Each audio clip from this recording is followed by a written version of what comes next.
Welcome back. Big victories in the 2020 congressional races with early numbers showing that the GOP gained at least 4 million new voters, with President Trump receiving more non-white votes than any Republican candidate in 60 years. House Republicans are also expecting up to 13 new seats with victories for incoming women, veterans, minorities. House Minority Leader Kevin McCarthy joins me right now. And Congressman, it's great to see you this morning. Thanks very much for joining us. And this morning we are learning of another victory. Darrell Issa in California's 50th District, winning his race. Assess the situation for us. And before that, maybe you want to comment on what you just heard from Rudy Giuliani in terms of this active litigation that is to come with lawsuits dropping tomorrow, Congressman. Well, what we need in the presidential race is to make sure every legal vote is counted, every recount is completed, and every legal challenge should be heard. Then and only then that America will decide who won the race. Remember, Maria, we are less than 21,000 votes away where the House we could win the majority. There are a number of seats, 10 seats that are still sitting out there. Republicans are leading in 3. They haven't called any of those. So why would you call the presidential race first? Remember the framework. I was on your show just the Sunday before the election. They said in the House, Republicans would lose 15 to 20 seats. Every pollster said that, Speaker Pelosi and Steny Hoyer. They also said we would lose the Senate and we would lose legislatures as well. What happened? We didn't lose one incumbent. We won every seat except one open. We won 28 of the 29 most competitive seats that Nate Silver laid out there. We are gaining and less than 21,000 votes away.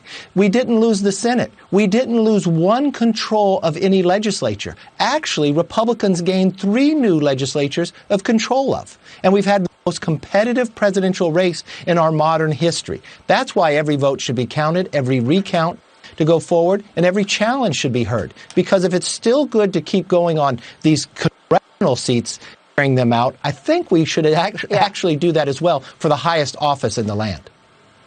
Well, I think you make a really good point, particularly after the media has taken us down many rabbit holes before. Russia collusion, obstruction, an impeachment trial based on no crime, and then a Democratic blue wave, and now, of course, this. Let me ask you about Nancy Pelosi. She has sent a letter out to members asking for their support. She wants to get reelected as Speaker of the House. What does that mean for you, and will she stay as Speaker, in your view? Well, only know in January, because to become Speaker, you have to have 218 votes on the floor. When she went up for that vote 2 years ago, there were 15 Democrats who voted against her. 10 of those Democrats will be coming to Congress. If those 10 vote against her again, she will not be Speaker of the House because she won't have 218 because of the gains of the Republicans. We are close enough now that we can control the floor with a few Democrats joining with us. Remember what America just said. They rejected this socialism. We won from Miami to New York to Minnesota to California. We won by Republican women winning. We'll have more women in Congress as Republicans than in the history of Congress. That says something about what President Trump has been able to do to expand this party, bring diversity, and that brings strength. The same thing that brings strength to America, diversity is now the Republican Party as well. Well, that's great news. Is she facing the extreme left in terms of how to govern? Maybe it's better for you to become Speaker in 2 years if she stays in place. Tell me about the infighting going on the other side.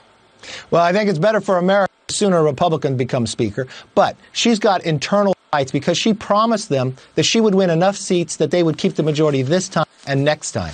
Now everything, not one of them won. They only lost. They didn't defeat one Republican. And now in their own conference call, they're calling it a dumpster fire. They're yelling at one another whether they should call themselves socialists or not. And think about who lost. The former Secretary of Health, herself a pragmatic socialist. And then we defeated a sitting chairman of the committee as well. Congressman, it's good to see you this morning. Thanks very much. Minority Leader Kevin McCarthy. We'll take a break. When we come back, Senator Lindsey Graham is here with a brand new, never-before-seen